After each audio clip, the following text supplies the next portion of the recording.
Good morning, students. I hope you have gone through the last session, the poem The Patriot, and have tried to understand it. We have already seen the first three stanzas. As I told you earlier, the first three stanzas narrate the story of his heroic past. The patriot in the poem received a grand reception from the public an year ago. He was extremely happy because he was welcomed by the people. His paths were filled with roses and myrtle. There were so many people standing on the house roofs to welcome him. The church tops were decorated with flags, and the people were crowded to have a glimpse of him. Now let us see the next three stanzas. Let us see the fourth stanza.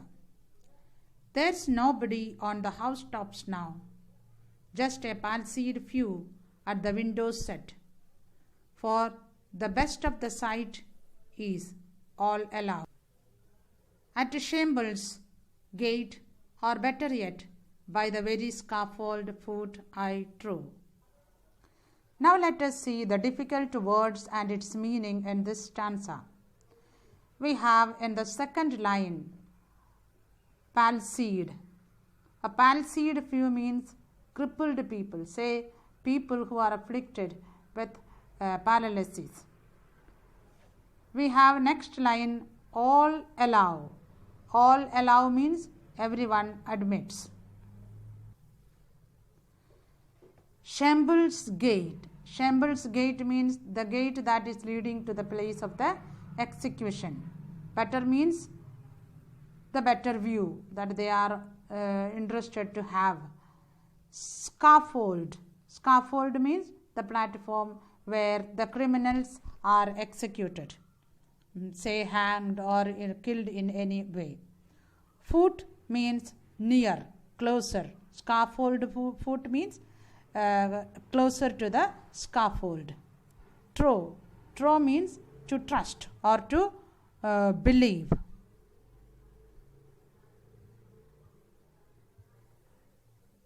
Now let us see the explanation of this stanza. Let us see the first three lines. There's nobody on the housetops now, just a palsied few at the windows set, for the best of the sight is all allowed. So here the patriot is being led to the gallows. This is the present condition or thoughts of the speaker here. So the speaker, the patriot, is being taken to the scaffold for his year's misdeeds. He finds that no one on the house roofs to bid him farewell. Nobody is there on the house roofs. Only a few crippled person. See, just a few palsied people, crippled people were sitting at the window and are watching him. So here we see that the poet feels that nobody has come to see him now and he is being led to the... Let's see the next line. At the Shambles' gate, or better yet, by the very scaffold foot I true. Now everyone has gone to the Shambles' gate, or they have gone still nearer to the scaffold to have the best view of his execution. Everyone knows that today the best of the sight is at the Shambles' gate or by the scaffold's foot. So all of them have moved to the Shambles' gate and nobody is there on the street to bid him farewell. Now let us see the next stanza. I go in the rain and more than needs a rope cuts both my wrist behind, and I think by the feel my forehead bleeds, for they fling whoever has a mind, stones at me for my year's misdeed. Now let us see the meaning of the difficult words in this stanza. More than needs. What does it mean, more than needs? Unnecessary. What is needed is not the one, but more than what is needed. That means unnecessary things. Then rope cuts. What's meaning rope? The rope that is used to tie his wrist, his hand. By the feel. What's the meaning by the feel? Means from his feeling, the feeling that he has. Fling. Fling means throw. Misdeeds. Misdeeds means the evil action that he has done. So let us see the explanation of this stanza. I go in the rain, and more than needs a rope cuts both my wrist behind. So here the patriot says that he is being led to the scaffold in the rain. See, a rope cut both my wrist. Both my wrist means a long rope has been used to tie up his hands tightly.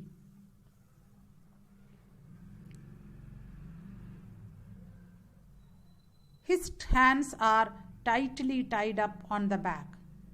The rope is so tight that it cuts both his hands.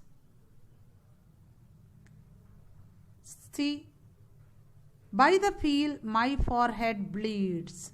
What does that mean? The poet feels that his forehead is bleeding. He knows it is due to the stones hurled at him. They fling, that means they have thrown stones to show their anger, resentment for the misdeeds that are done by him during the last year. For my year's misdeeds means the misdeeds, the mistake that he has done during the last year.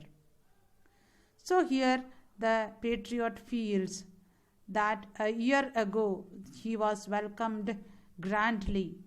Now it is ironic that the same people have completely forgotten his good deeds and are throwing stones at him and are waiting to see him at the Chambers gate.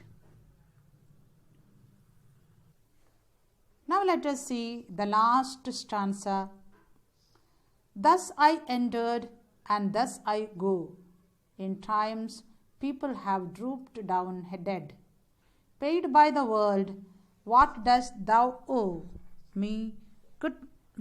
God might question. Now instead, 'tis God shall repay. I am safer so. Let us see the meaning of the difficult words here. Thus I entered means he entered the city a year ago like a hero. Thus I go. Now I am leaving. Triumph. Triumph means victory. What dost thou owe me? What dost thou owe means what do you owe me? What do you want from me? So now let us see the explanation of this stanza. We see thus I entered and thus I go.